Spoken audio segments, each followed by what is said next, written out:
Hi everyone, welcome back to another episode of Couch Talk, and we today are going to celebrate Interprofessional Health Month. And so this is a time where we celebrate all the people working in the healthcare industry and healthcare fields, and we'll share with you a little bit of how that interprofessional working together works in our clinic here at Family and Aesthetics Medical Centers. So during this month, we like to celebrate how the office runs, which means the staff that works here and how we communicate with people outside of our office as well in order to take care of our patients, in order to make their healthcare seamless, and in order to have communication amongst everybody. So Autumn, as we think about Interprofessional Healthcare Month, tell me, how would you say that that applies here in FAM?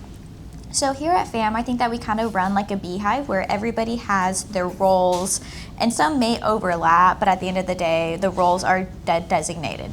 So for example, to begin, we have our receptionist, Miss Julie, or our medical assistants. And so those are the people that we usually have answering phone calls, helping with questions, or scheduling appointments. We also have a handful of virtual assistants who, whenever the clinic gets super busy, they help cover to make sure that all of the phone calls are answered or returned very promptly. And so that's kind of like the beginning entrance to it, is just making sure that your phone calls are answered, you're scheduled, and then once you come in and show up, then you get to meet the team. Specifically, you are usually greeted by Miss Julie. She is our receptionist. And so she is the person who makes sure that all of your information is correct, your insurance, and gets you checked in. Without Julie, we could not have your appointments scheduled, we would not be running on time, and the phone calls would not be answered very promptly. From there, you'll meet the medical assistant who will bring you back into your room and take your vitals and get your history. They are also very important. They give us providers kind of like a heads up of what's going on too, so we don't just walk in blind. From there, you'll meet either Dr. Coulter or me, and we'll be the ones who are providing medical care. And then to finish it off, you may meet our phlebotomist, who is our specialist at taking blood. She's the one who makes sure that you don't have to come here, then go to Quest or LabCorp or somewhere else. You can just get it all done here. Yeah, so that's really important of how we move people through our clinic and to help them to get the best care. And then there are people that they don't see here in our office too. And you kind of mentioned we have medical assistants. So sometimes there is one working with me who helps with the notes and things like that. She also does our referrals for us. We have another medical assistant, our virtual assistant, who helps with our insurance verification. She reminds patients of their appointments. So you receive communication from her, whether it's text messages or emails from that perspective.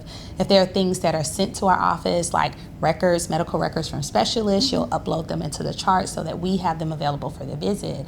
Another face you might not see all the time is our office manager, who works in the background. She's there to help to navigate things. She trains our staff. If patients have any questions or concerns, she's there to answer those questions or concerns about their accounts or things like that.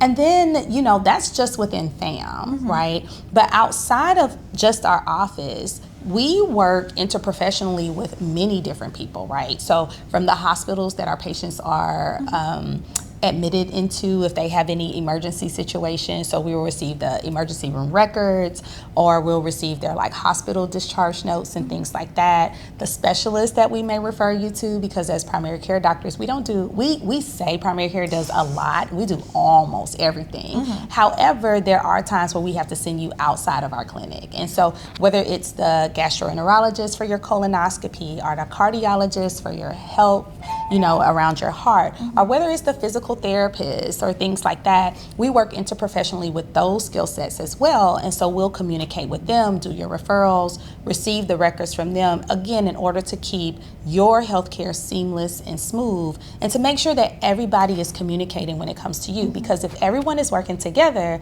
then that gives patients much better outcomes, right? And so we want patients to understand this is not isolated, that we all work together, that this is not a competition, but this is more of working collegially, in order to make sure that we give you the best healthcare possible. So help us this month in celebrating Interprofessional Healthcare Month. And if you do see some of those people who work in the medical field, make sure you say, hey, thank you so much, congratulations on this month, but thank you for helping me in my healthcare. So we want to make sure that we acknowledge all those people, because without them, we would not be able to provide the best care possible.